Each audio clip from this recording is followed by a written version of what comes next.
Right, ఇక మరో breaking చూస్తున్నాం. రాష్ట్రంలో నీటి నిర్వహణపై సీఎం చంద్రబాబు దృష్టి సారించారు. కూటమి సర్కార్ చేపడుతున్న సమర్థ నీటి నిర్వహణ సత్ఫలితాలను ఇస్తోంది.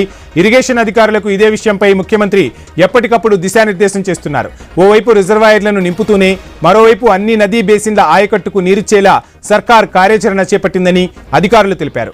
కృష్ణా, గోదావరి, వంశధార, పెన్నా నదీ బేసిన్లలో అన్ని రిజర్వాయర్లలోనూ కలిపి ప్రస్తుతం 80% మేర నీటి నిల్వలు ఉన్నాయి. కృష్ణానదిపై ప్రధాన ప్రాజెక్టులైన శ్రీశైలం, నాగార్జున సాగర్, పులిచింతల ప్రాజెక్టులు గత నెలలోనే నిండాయి. పైనుంచి నిరంతర వరద ప్రవాహాలు కొనసాగుతుండటంతో వచ్చిన నీటిని వచ్చినట్లు కిందకు పంపుతున్నారు అధికారులు. ఇదే సమయంలో ఆయా ప్రాజెక్టుల నుంచి గరిష్ట మొత్తంలో నీటిని వివిధ లిఫ్ట్ల ద్వారా, కాలువల ద్వారా ఇతర రిజర్వాయర్లకు, చెరువులకు, పంటలకు మళ్లిస్తున్నట్లు అధికారులు స్పష్టం చేశారు.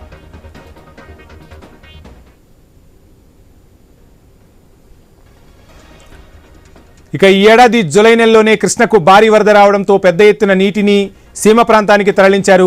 ప్రస్తుతం కృష్ణా డెల్టాలోని ఆయకట్టుకు ఏడాది జూన్ 1వ తేదీ నుంచే ఇప్పటి వరకు 52 టీఎంసీల నీటిని రైతులు వినియోగించుకున్నట్లు అధికారులు తెలిపారు. ప్రభుత్వం చేపట్టిన సమర్థ నీటి నిర్వహణతో గతంతో పోలిస్తే ఈసారి అదనంగా 12 టీఎంసీల వినియోగం జరిగింది.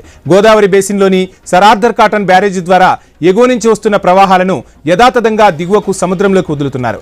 ఇక గోదావరి డెల్టాలోని పంటల సాగుకు సీజన్ ప్రారంభం నుంచి ఇప్పటి వరకు 70 టీఎంసీల మేర నీటిని ఆయకట్టుకు విడుదల చేశారు.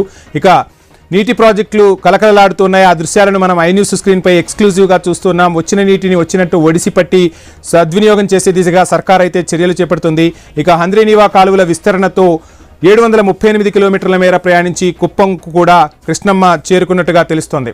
ఇక ఇప్పటి వరకు కృష్ణా, గోదావరి, వంశధార బేసిన్లలో కలిపి 309 టీఎంసీల నీటిని ఆయకట్టు అవసరాలకు వినియోగించారు. సరార్ధర్ కాటన్ ధవళేశ్వరం బ్యారేజీ నుంచి 70 టీఎంసీలు, ప్రకాశం బ్యారేజీ నుంచి 52 టీఎంసీలు, వంశధార నుంచి 8 టీఎంసీల మేర నీటిని కాలువలకు విడుదల చేశారు అధికారులు.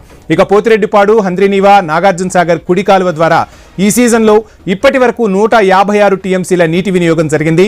ఈ ఏడాది హంద్రీనీవా ప్రధాన కాలువ ద్వారా మాల్యాల ఎత్తిపోతల నుంచి రాయలసీమ ఉమ్మడి జిల్లాల్లో ఉన్న లక్షల ఎకరాల ఆయకట్టుకు సాగునీరు అందిస్తున్నారు.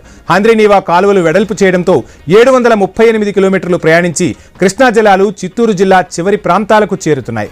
కృష్ణా జలాలు ఇప్పటికే కుప్పం బ్రాంచ్ కెనాల్కు చేరుకున్నాయి.